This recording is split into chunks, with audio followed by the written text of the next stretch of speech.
네, 그럼 시작하겠습니다. 오늘 제가 발표할 논문은 XFAS, Hyperscale and Low Cost Serverless Functions and Meta고, 이 논문은 SOSP에 2023년에 발표되었습니다.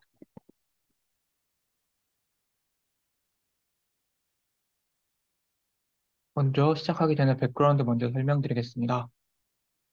펑션 에서 서비스는 현재 서버레스 컴퓨팅에서 주요로 자리 잡고 있습니다. 현재 알려져 있는 FAS는 퍼블릭 클라우드에서 사용되는 AWS 람다, Azure 펑션, 알리바바 클라우드, 구글 클라우드 펑션 등이 있지만 메타의 프라이빗 클라우드에도 FAS는 점점 더 많이 사용되고 있고 이 사용량이 점점 더 증가하고 있음을 아래 그래프에서 보여줍니다. 아래 그래프는 2018년에 대비해서 2023년에 약 50배 정도 더 증가했음을 보여줍니다.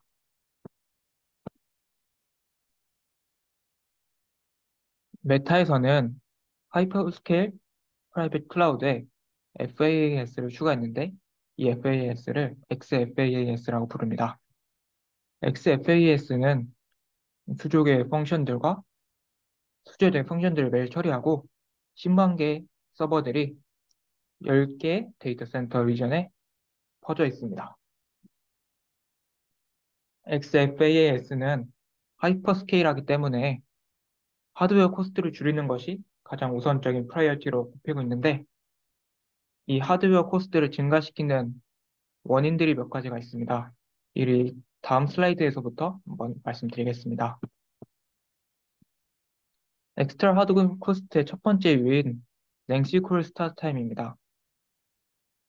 오른쪽에 보이시는 이 10단계 중에서 8번만을 제외한 9가지의 단계가 모두 클라우드 프로바이더의 오버헤드가 됩니다. 8번만이 오직 FAS를 사용하는 유저에게 청구되는데 이 1번부터 7번과 9번부터 10번은 리스폰스 타임을 증가시키고 하드웨어 이니피션시를 증가시킵니다. 그래서 오른쪽 단계 9번을 보시면 X분 동안 사용하지 않으면 컨테이너를 멈춘다고 되어 있는데 이 웨이트 타임인 X분이 길다고 하면 컨테이너는 아이들한 상태에서 계속 지속되기 때문에 낭비되게 되고 X가 반대로 너무 짧다고 한다면 컨테이너는 너무 빨리 스탑돼서 1번부터 7번까지의 과정을 새로 시작할 때마다 다시 시작해야 합니다. 두 번째 문제는 하이 베리언스 오브 로드로 인한 문제입니다. 어절 펑션에서는 리시브드 펑션 콜 횟수가 피크일 때와 가장 낮을 때가 약 2배 정도의 차이가 난다고 알려져 있습니다. XFAS에서는 이보다 더 스큐된 워크로드가 있어서 약 4.3배 정도 차이가 납니다. 아래 그래프를 보시면 하루 중에 특정 시간에 펑션 컬이 많이 리시브되는 걸 볼 수 있습니다. 리시브된 펑션 컬은 이 그래프에서 미드나이트에 피크를 찍는 모습을 보여주는데 이는 데이터 테이블을 만드는 빅데이터 파이프라인이 주로 미드나이트에 일어나기 때문입니다.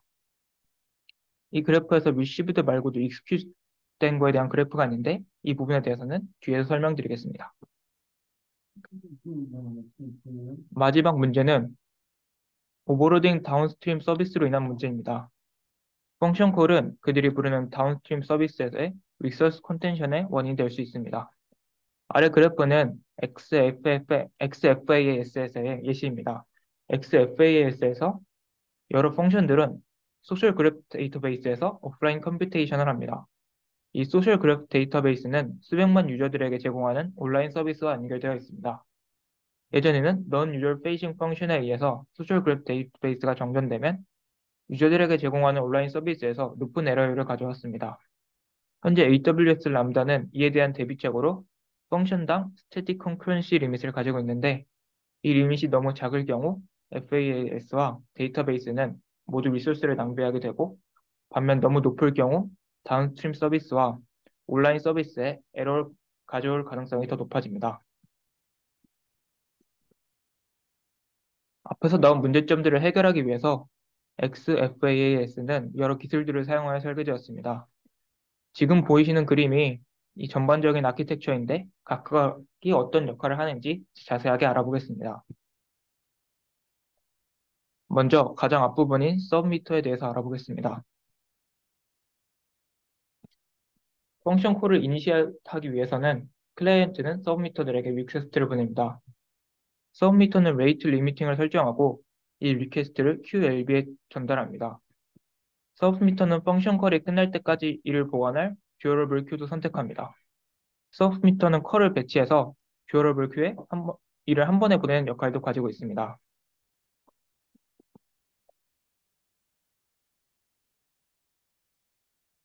XFAS는 스파이키한 서브미터 도입했는데, 먼저 XFAS는 모든 스파이키한 클라이언트를 관찰해서 이 오퍼레이터들에게 이 펑션 컬들을 스파이키 서브미터에 보내든지 아니면 이를 지연시킬 건지를 선택하게 하고 있습니다. 그 다음으로 살펴볼 것은 QLB와 센트럴 컨트롤의 컨피그레이션 매니지먼트 시스템입니다.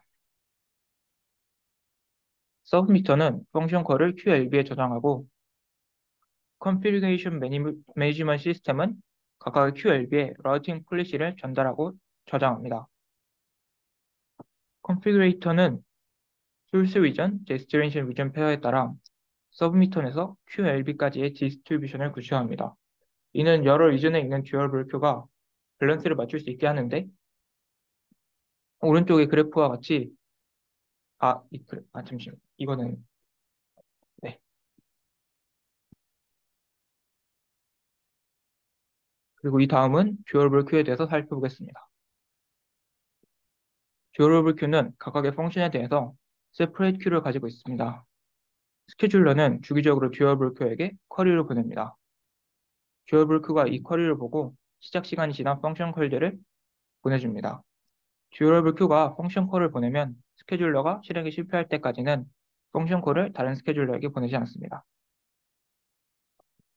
워커가 펑션 콜을 수행하면 스케줄러는 듀얼블 큐에게 펑션 콜이 제대로 수행되었는지를 알리는 acknowledge 또는 not acknowledge 메시지를 보냅니다. acknowledge 메시지를 받으면 듀얼블 큐는 펑션 콜을 큐에서 제거하고 not acknowledge를 받으면 not acknowledge를 받거나 타임아웃까지 아무것도 오지 않으면 펑션 콜을 다른 스케줄러에게 보내서 다시 실행하게 합니다. 이번엔 스케줄러의 역할에 대해서 말씀드리겠습니다. 스케줄러는 펑션 콜의 순서를 결정하는 역할을 맡게 됩니다. 펑션 콜의 순서는 criticality, execution deadline, 그리고 capacity 쿼터에 의해서 정해집니다. 각 스케줄러는 듀얼블 큐에 폴을 하고 펑션 콜을 주기적으로 가져옵니다. 듀얼블 큐에서 보내진 펑션들은 펑션마다 하나씩 존재하는 펑션 버퍼에 저장됩니다.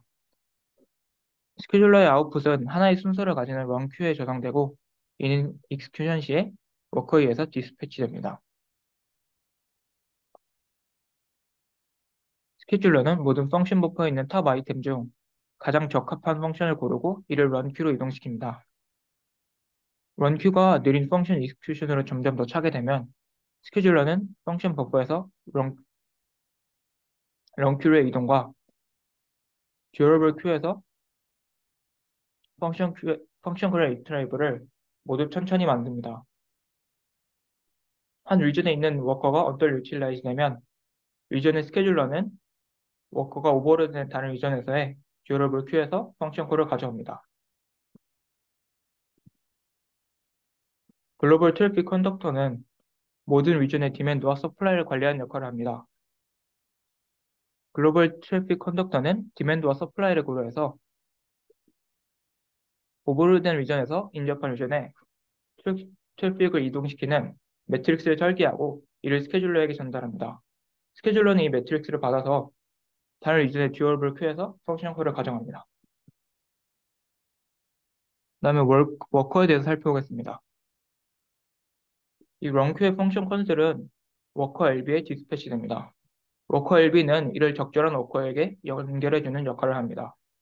모든 워커는 펑션을 스타트업 오버헤드 없이 실행할 수 있습니다. 이 이유들은 다음과 같습니다. 먼저 리눅스 프로세스처럼 멀티 펑션이 런타임의 한 인스턴스를 동시에 실행할 수 있도록 했습니다.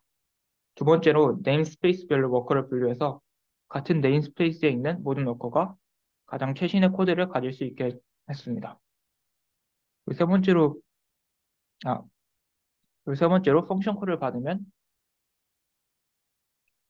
잠시만요. 페이지 다시 하겠습니다. 그래서 먼저 리눅스 프로세스처럼 멀티플 펑션이 런타임의 한 인스턴스에서 동시에 실행될 수 있도록 했고, 두 번째는 피어-투-피엄 시스템을 통해서 네임스페이스별로 워커를 분류하고 같은 네임스페이스에 있는 모든 워커가 로컬 SSD 디스크에 가장 최신의 레이티스트 코드를 가질 수 있도록 했습니다. 세 번째로 저스틴 타임 컴파일러를 통해 같은 로컬리티 그룹의 프로파일링 데이터를 가지고 있는 워커에게 프로파일링 데이터를 전달받을 수 있도록 했습니다. 마지막으로 캐시잇을 위해서 로컬리티 그룹을 사용합니다. 모든 펑션이 디스패치 되는 것이 아니라 실제로 쓰일 작은 서브셋 펑션만이 디스패치 됩니다. 이외에도 설명드리지 않은 세 가지가 있는데, 로컬리티 옵티마이저는 펑션을 로컬리티 그룹으로 나눠서 워커에게 서브셋만이 디스패치 될 수 있도록 하고, 세트 레이트 리미터는 펑션을 플로트할 것인지 RPS 리밋에 따라 결정합니다. 그 유틸라이제이션 컨트롤러는 워커의 유틸라이제이션을 관찰해서 워커의 타겟이 유틸라이제이션 레벨에 도달하도록 개수들을 조정합니다. 이 개수들은 RPS 리밋을 변경하는 근거가 됩니다. 이밸리에이션 및 실험에서는 XFAS는 메타의 프로덕션 데이터만을 사용하였습니다. XFAS는 유저 페이싱한 리퀘스트는 사용하지 않고 있습니다. 먼저 처음 시작할 때 하드웨어 코스트를 줄이는 것이 가장 우선순위라고 말씀드렸는데, 이를 위해서 가장 먼저 워커의 하드웨어 코스트를 예시로 들 수 있습니다. 그래서 CPU 유틸라이제이션을 최대로 활용하는 것이 하드웨어 웨스트를 감소시키는 데 도움이 될 것입니다. 왼쪽 그래프에서 XFAS는 평균 CPU 유틸라이제이션이 26%로 높은 편에 속합니다. 저자들은 다른 비교할 만한 FAS의 CPU 유틸라이제이션을 제시하진 않았지만, 알려진 바에 의하면 이 수치가 다른 일반적인 FAS 플랫폼의 몇 배는 된다고 소개했습니다. 그리고 오른쪽에 보이시는 그래프가 데이터 센터 지역마다 FAS 워커의 수를 가리키는데, 각 지역별로 왼쪽 그래프에서 보시면 CPU 유틸라이제이션이 크게 차이나지 않으므로 XFAS가 지역 간 로드를 밸런싱하는 것도 잘하고 있다고 설명했습니다.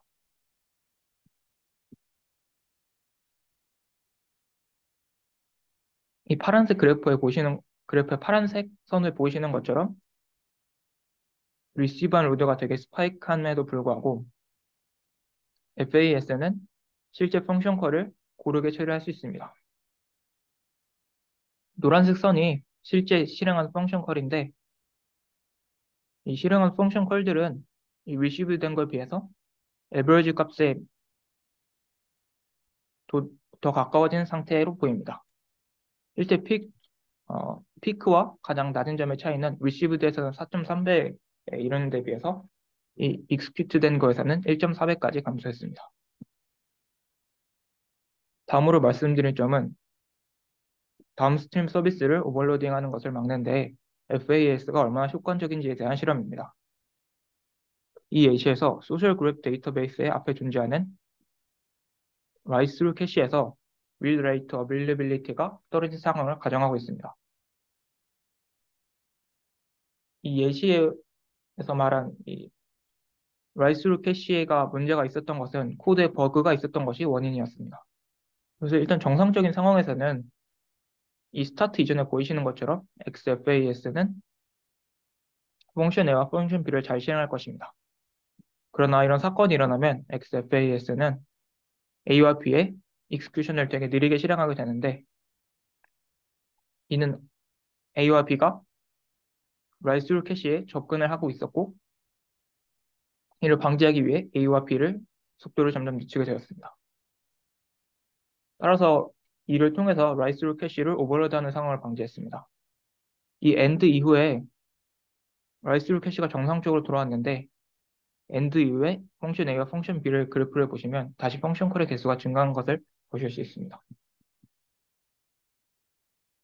XFAS는 처음에 말씀드린 세 가지 문제점들의 해결책을 모두 보여줬는데 로컬리티 그룹을 통해서 콜드 스타트 문제를 해결했고 하이 베리언스 로드를 또 해결했으며 다운스트림 서비스가 오버랩되는 것을 막는 방법도 제공했습니다. 네, 이상으로 발표를 마치겠습니다.